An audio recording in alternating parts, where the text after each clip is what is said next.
नमस्कार मेरे नौजवान साथियों, कैसे हैं आप सब। आशा करता हूं आप सभी स्वस्थ और प्रसन्न होंगे तथा लगातार सीख रहे होंगे।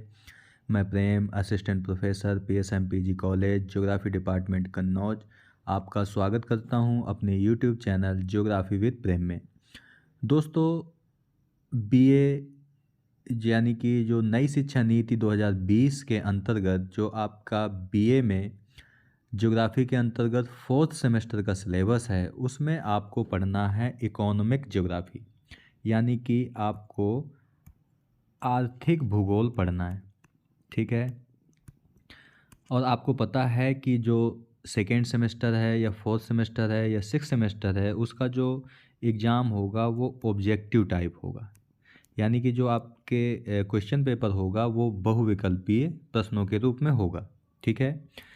तो यहाँ पर जो हम शुरुआत करने वाले हैं, ये आपका 2022 और 23 में जो फोर्थ सेमेस्टर है आपका, उसमें जो पेपर हुआ है आर्थिक भूगोल का, उसी को हम लोग डिस्कस करेंगे। ठीक है। यहाँ पे हम आपसे 100 प्रश्नों पर चर्चा करेंगे और उनको अच्छे से एक्सप्लेन करते हुए चलेंगे। तो आपको कोशिश करनी है कि एक आप कॉपी लेकर के इन सभी प्रश्नों को नोट डाउन करते हुए चलिए। जो एक्सप्लेनेशन दिया जाएगा उसे आप नोट डाउन करते हुए चलिए, ताकि जो आपका पेपर होगा उसे आपको समझने में आसानी हो और आपका पेपर भी अच्छे से हो पाए। ठीक है। तो चलिए शुरू करते हैं हम 2022-23 में जो आपका फोर्थ सेमेस्टर का आर्थिक भूगोल का पेपर हुआ है। ठीक है। इसमें आपसे पूछा गया है, पहला क्वेश्चन है कि एशिया में सबसे महत्वपूर्ण व्यापारिक देश, यानी कि जो ट्रेडिंग नेशन है वो एशिया में कौन सा है, जो सबसे ज़्यादा व्यापार करता है। तो आप ऑप्शन के हिसाब से आपको पता है कि चीन ही एक ऐसा देश है जो सबसे ज़्यादा बड़ा व्यापारिक देश है। ठीक है। इसके बाद जापान है दूसरे नंबर पर और तीसरे नंबर अपना देश भारत है। तो ये आपको याद रखना है। इसके साथ साथ आपको ये भी याद रखना है कि एशिया का एकमात्र विकसित देश आपका कौन सा है, तो वो आपका जापान है। ठीक है। विकसित देश जापान है। ठीक है। दोस्तों, आपको कमेंट बॉक्स में चीन की राजधानी, जापान की राजधानी और इंडोनेशिया की राजधानी भी बतानी है। ठीक है। इसे आप कमेंट बॉक्स में बता सकते हैं। अगला क्वेश्चन है दूसरे नंबर का कि शंकुधारी वृक्ष पाए जाते हैं, यानी जो कोनीफेरस ट्रीज हैं, यानी कोनीफेरस का मतलब दोस्तों पेड़ कुछ इस प्रकार के होते हैं। ये इस प्रकार के आकार के पेड़ होते हैं, इन्हें ही कहा जाता है शंकुधारी वृक्ष। ठीक है। तो ये कहाँ पाए जाते हैं, तो दोस्तों ये आपको याद रखना है।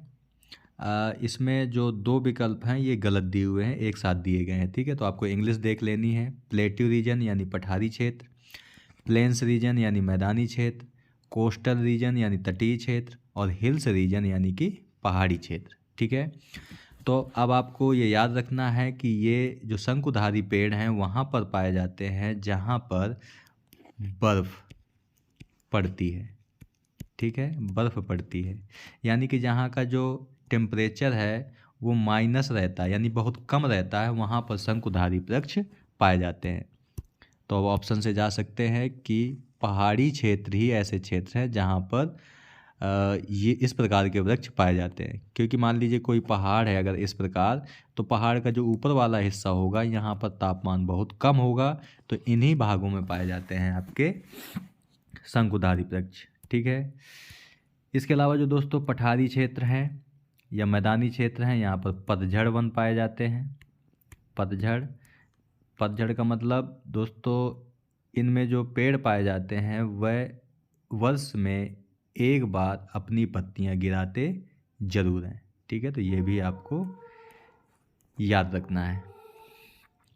चलिए अगले क्वेश्चन पे चलते हैं। तीसरे नंबर का क्वेश्चन है दोस्तों कि वान थ्यूनेन के अनुसार केंद्रीय नगर के बाहर किस पेटी में ईंधन की लकड़ी का उत्पादन होता है।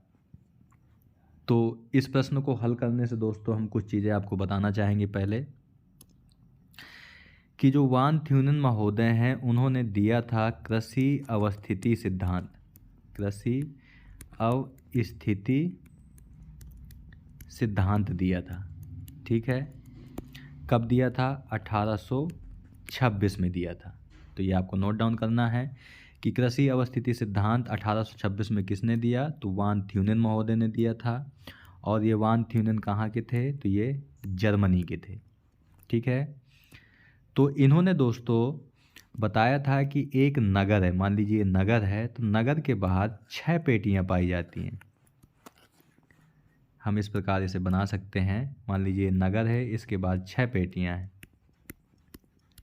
ठीक है, 1 2 3 4 5 और 6, ये 6 पेटियां हैं। ठीक है, यहाँ पे यही बात कही है कि केंद्रीय नगर के बाहर, तो ये केंद्रीय नगर हो गया आपका, केंद्रीय नगर के बाहर 6 पेटियां हैं।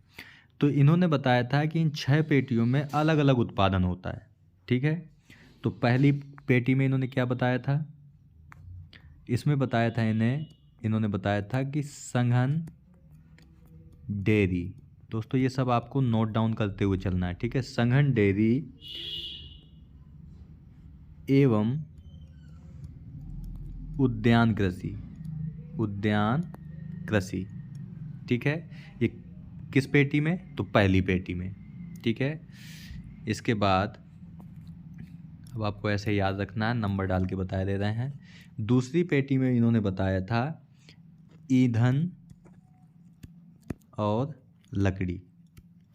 ठीक है, तो दोस्तों आपसे क्वेश्चन क्या पूछा गया है कि किस पेटी में, यानी केंद्रीय नगर के बाहर किस पेटी में ईंधन की लकड़ी का उत्पादन होता है, तो आपका सही आंसर क्या होगा, द्वितीय पेटी में। ठीक है, तो इसका आंसर तो द्वितीय पेटी में हो गया। लेकिन तृतीय पेटी में किस चीज़ का उत्पादन होता है, तो इसमें था सघन हेर फेर वाली कृषि। ठीक है, सघन हेर फेर वाली कृषि, ये तीसरी पेटी थी आपकी। इसके बाद जो चौथी पेटी थी उसमें इन्होंने बताया था परती रहित, परती रहित हेर फेर वाली कृषि, हेर फेर वाली कृषि। ठीक है, यानी कि चौथी पेटी में कोई भी भूमि परती नहीं छोड़ी जाती है। ठीक है, तो ये आपको याद रखना है, यानी पूरी फसल, पूरी खेती पर हेर फेर करके खेती पूरे साल चलती रहती है। इसके बाद जो पांचवी पेटी थी दोस्तों, वो थी आपकी विस्तृत कृषि। इसे 3 खेत प्रणाली भी कहते हैं, 3 खेत प्रणाली। अब 3 खेत प्रणाली का मतलब क्या है कि 3 खेत प्रणाली में दोस्तों मतलब है कि इसमें कृषि भी होती है, पशुपालन भी होता है और भूमि परती भी छोड़ी जाती है। ठीक है, ये था आपका 3 खेत प्रणाली।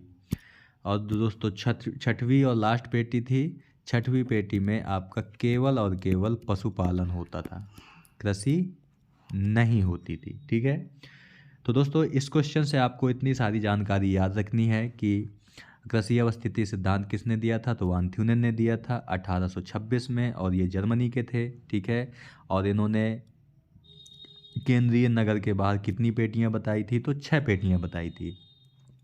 और इन पेटियों में क्या क्या उत्पादन की बात की थी, ये भी आपको याद रखना है। तो दूसरी पेटी में क्या बताया था उन्होंने, ईंधन की लकड़ी का उत्पादन। तो इसका आंसर जो है वो 2 सही है। इसके बाद दोस्तों चौथा क्वेश्चन है आपका कि निम्न में से कौन सा फल भूमध्य सागरीय फल नहीं है। ठीक है, आपने दोस्तों भूमध्य सागर का नाम सुना होगा। ठीक है, भूमध्य सागर का नाम आपने सुना होगा। हम थोड़ा सा लोकेट कर दे रहे हैं कि ये आपका एक अफ्रीका महाद्वीप है। ठीक है, और यहाँ पे पड़ता है आपका यूरोप महाद्वीप। इनके बीच में जो सागर पड़ता है इसे हम कहते हैं भूमध्य सागर। ठीक है, तो इसी से रिलेटेड है आपकी ये भूमध्य सागरीय फल, यानी कि जो आपकी जलवायु है जिसका नाम है भूमध्य सागरीय जलवायु। तो कौन सा फल है जो भूमध्य सागरीय जलवायु का नहीं है। ठीक है, तो ये पूछा गया है आपसे। आपको दोस्तों ये याद रखना है कि जो भूमध्य सागरीय जलवायु होती है उसकी सबसे बड़ी विशेषता होती है रसदार फलों का उत्पादन, रसदार फल का उत्पादन। ठीक है, ये रसदार फल किस किस जलवायु में पाए जाते हैं, तो भूमध्य सागरीय जलवायु में ही पाए जाते हैं।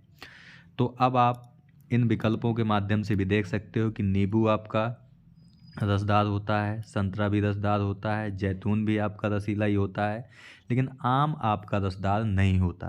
तो इसमें हमसे पूछा क्या गया है कि नहीं है। ठीक है, तो आम आपका भूमध्य सागरीय फल नहीं है, ये आपका मानसूनी पौधा है, मानसूनी फल है आपका। ठीक है, हमेशा आम के पेड़ में आम ही नहीं लगे रहते। ठीक है, तो ये आपका मानसूनी है, तो ये भी आपको याद रखना है। इसके बाद 5वां क्वेश्चन है कि संयुक्त राज्य अमेरिका किसका सदस्य नहीं है।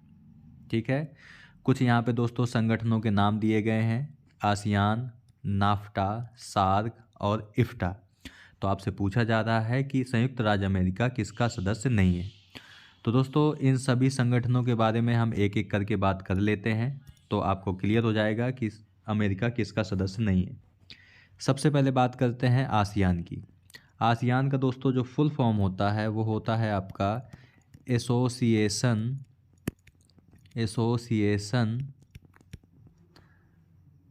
Of south east Asian nation, इसका फुल फॉर्म होता है, इसे आप नोट कर लीजिएगा। आसियान का ए से आपका एसोसिएशन हो गया, एस से आपका साउथ ईस्ट हो गया, ई से आपका ईस्ट हो गया, एस से साउथ, ई से ईस्ट, ए से आपका एशियान हो गया और एन से आपका नेशन हो गया। ठीक है, तो इसका फुल फॉर्म है।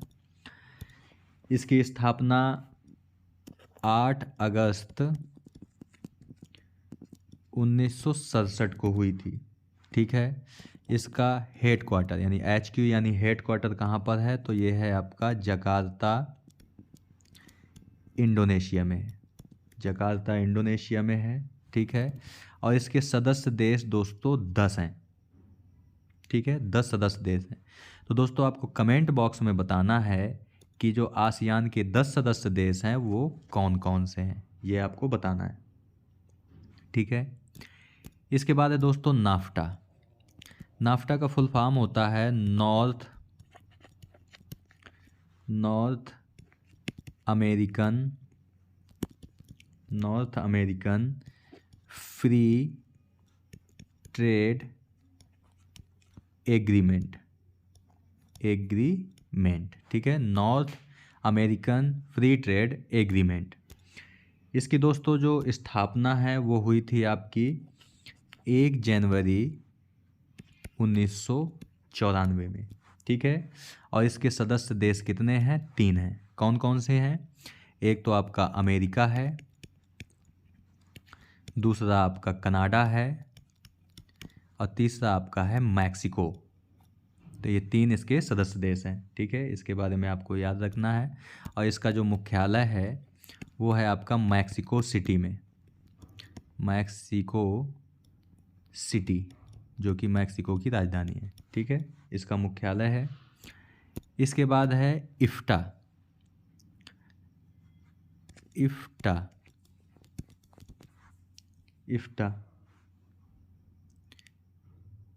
इसके बाद दोस्तों आता है आपका सार्क आता है। ठीक है, सार्क। तो सार्क का जो फुल फॉर्म है इसका है south Asian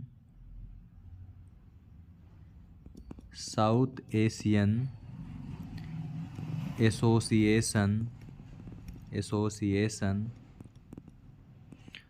for regional cooperation. ठीक है, इसका फुल फॉर्म है south Asian association for regional cooperation.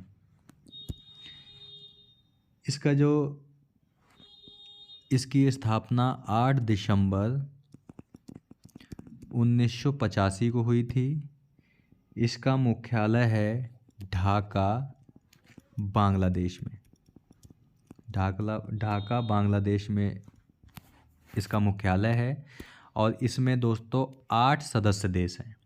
इन 8 सदस्य देशों को भी दोस्तों आपको कमेंट बॉक्स में बताना है। ठीक है, इसके बाद है आपका इफ्टा। इफ्टा। इफ्टा इसका फुल फॉर्म है दोस्तों यूरोपियन फ्री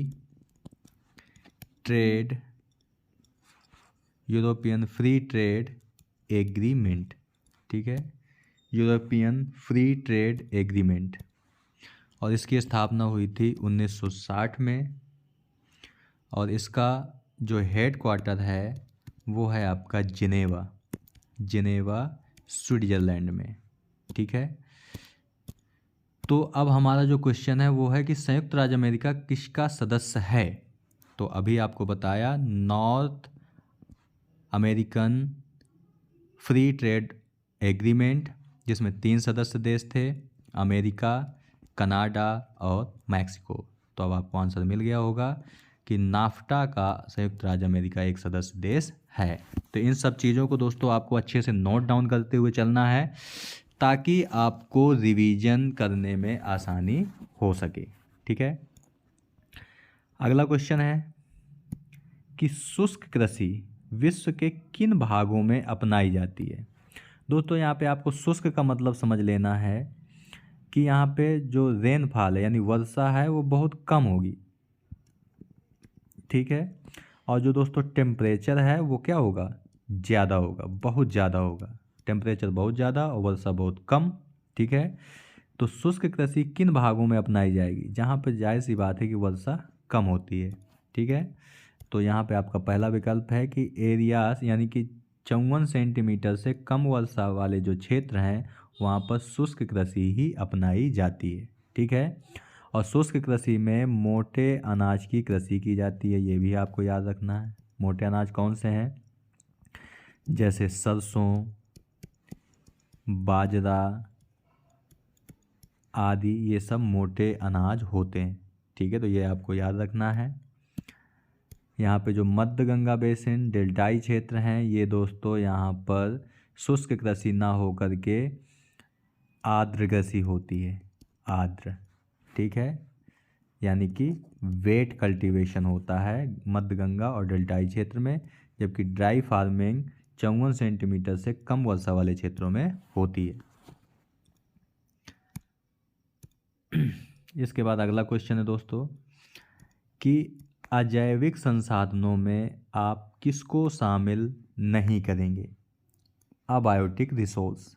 ठीक है, पहले तो आप जैविक समझ लीजिए दोस्तों कि ऐसे संसाधन जो कि जीव और पेड़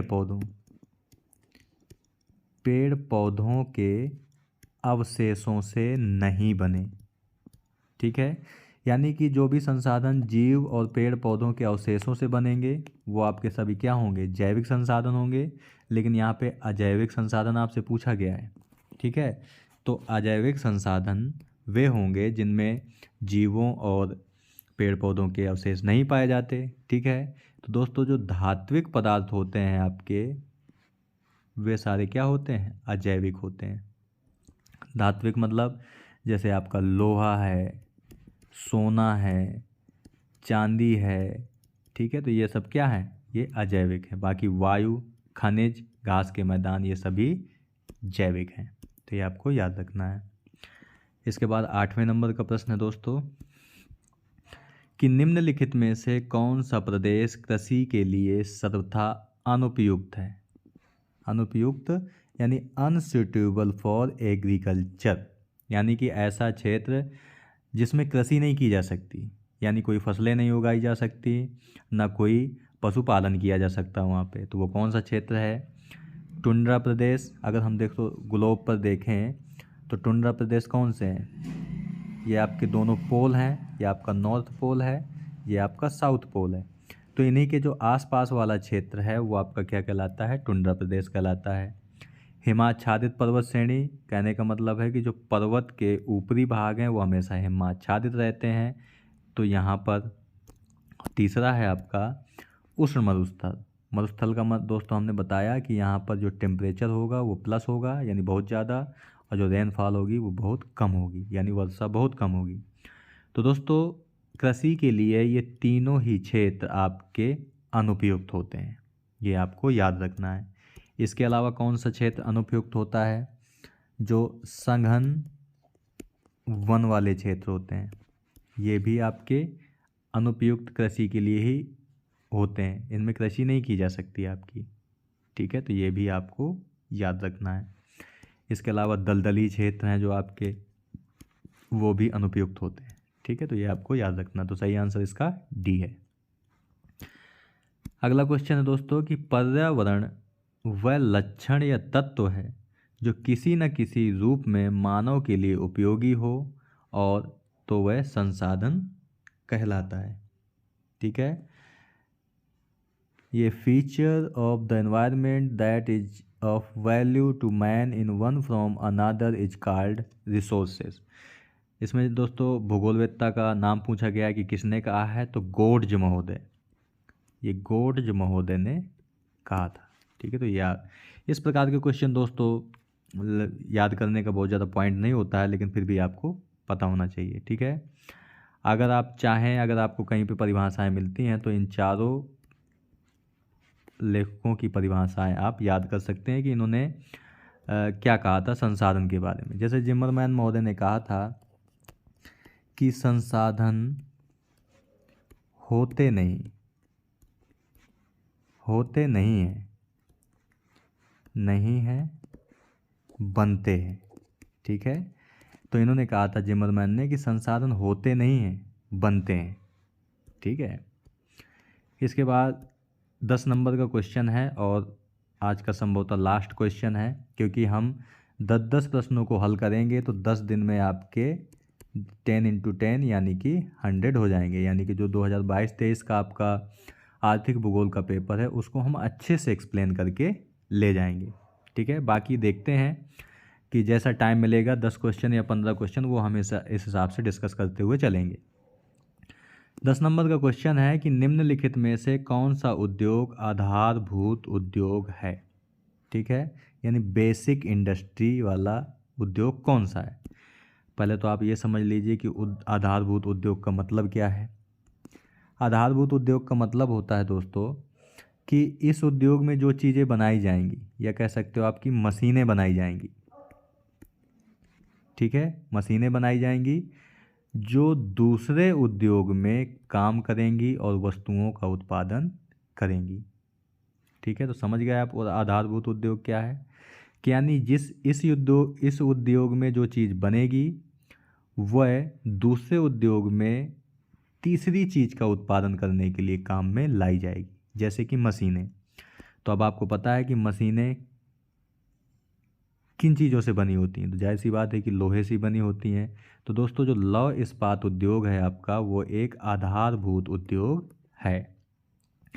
लोहे से ही ढेर सारी मशीनें बनाई जाती हैं। इन मशीनों का उपयोग दूसरे उद्योगों में किया जाता है और वस्तुओं का उत्पादन किया जाता है। ठीक है, तो ये आपके आधारभूत उद्योग हैं, लोहा इस्पात उद्योग। जबकि सूती, सीमेंट और चीनी उद्योग ये दोस्तों आधारित उद्योग हैं। आधारित, ये आधारभूत उद्योग लौह इस्पात है और ये आधारित उद्योग जैसे कि सूती वस्त्र उद्योग, सीमेंट और चीनी उद्योग। तो इसका जो सही आंसर है दोस्तों 1 नंबर है।